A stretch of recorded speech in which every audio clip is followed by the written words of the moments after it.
I was born in Baltimore, raised there. Went to Oklahoma State Architectural School, and spent about 10 years out there. When I finished school, I stayed out there for a couple of years, and then my parents were getting older and decided to come back to Maryland, and I already had done my internship and work with Baltimore City, and I had a small design practice there. So regional planner evened out the score. So I came back as one of the first regional planners on the Eastern Shore. But this is back in late 72. My original intent was to be here 3 to 5 years and then select another location because planners were mobile at the time and I wanted to be mobile. And as things went on, I got promotions and work got more interesting and I stayed. You know, in Oklahoma, I was in a small town. It would, by their standards, small town, 18,000 people. By Maryland's, that's a major city. But there's the dynamics in a small town are just more personal than they are in a city, but they're still there. The same type of things occur. And the same basic interaction between humans occurs. And the same basic needs are there. It's just that there is a possibility to influence them easier in a small town than a big city. And in a big city, there's more steps in terms of there's a community, there's a neighborhood, a community. You know, it's up to the city. In here, it goes right to the city because we're a small community. Period. And there's a lot of advantage to that. I mean, it empowers people directly. Things that we could easily provide for or quickly provided for versus in an urban setting, it takes much more time for it to work up to the top. Chestertown adopted its first ordinance in 1968, okay? And a lot of communities had some land use control. And most of it was done the traditional way through the mayor and council. Well, Maryland passed revised 66B is the authorizing legislation for Maryland, small towns, and non-charter counties, Kent County. And what it did, it was one of the first states to do this. It broke the political process from the planning process. It made the approval of subdivisions, the approval of building permits to the planning commission separate from the mayor and council. The mayor and council doesn't have a vote there. They took the political process out of it and separated it.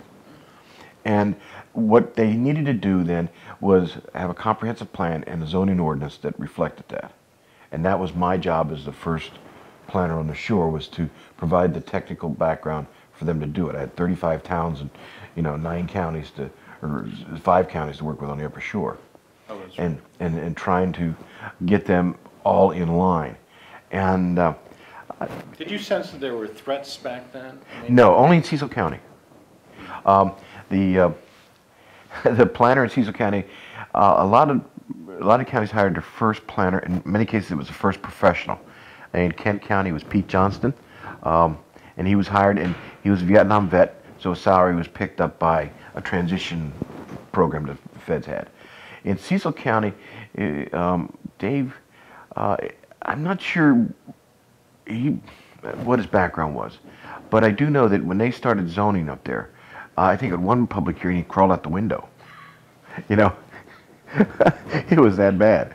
The biggest item was getting communities to invest in themselves. Okay, during the Depression, the communities stopped investing in themselves. They stopped building sidewalks. They stopped building roads. We then moved into an era where they started doing it again. Brick sidewalks down here, whatever. And to get them to think about investing in themselves was one of the key elements that I wanted to come forward with. You do the comprehensive plan, and it's still one of my elements here, is to get the town to create a program to implement the public aspect of the comprehensive plan, not just the private aspect of it. Well, let's go into that. I mean, what does that mean then? Okay, well, we're going to have X amount of growth. We know it's going to happen. And if we don't build an infrastructure for that growth, we're going to have chaos. And the infrastructure is not only sewer and water, it's roads. Now, take Chestertown and Kent County. We have not built a county road or a town street. We have one, and it was platted out. That's Sheeler Road, and that was a grant provided for that. Goose egg. It's always been the state, because the state had the principal highways. That's what they built. That's what they widened. Well, to avoid gridlock in Chestertown, Chestertown's going to have to build a series of connecting roads that connect the neighborhoods, so they don't have to use Washington Avenue, so they don't have to use towns, neighborhood streets to get from point A to point B. And that's what the comprehensive plan addresses. It addresses a series of these things. Where does the money come from? Some from general taxes, but we have got to begin to levy a series of cost factors back to the developers. I mean, I am not a big proponent of that because it simply goes on to the cost of housing, but I understand we're a tax-adverse society, so it goes back to the developer, and it can we can gauge the time we assess the developer, so that when he doesn't have to come up with the money up front, but he comes up with the money as he makes the money, basically, as when he sells the property, he passes a portion of it on. And we have to create programs to implement, to target those funds, to set those funds aside for that purpose. Well, why would anybody complain about that?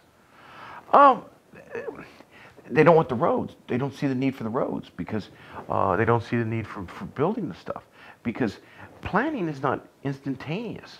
The new comprehensive, because the new one makes a dramatic shift. It talks about, it establishes Chestertown, the goals of Chestertown as a walking community, okay?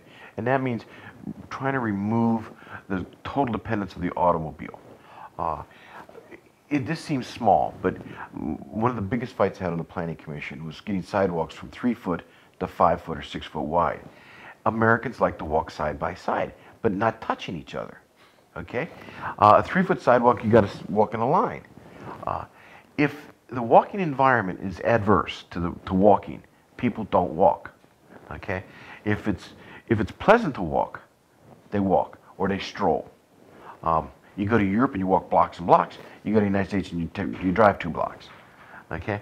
The shape of Kent Plaza is a driving shopping center. It's not a walking shopping center. You drive from Roses to Peebles, you don't walk. But the new developments should take that into consideration. The density should be tighter, should be closer in.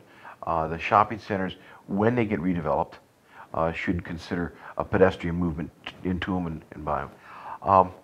So that the downtown Chestertown area sets the tone, which is, it educates people sort of what we can have. People stroll downtown, they come in and they park and they walk. And that should be, in essence, what our future growth area should look like, is a series of well-designed commercial centers with housings tucked in close by so people can have the option of either walking or biking to the center.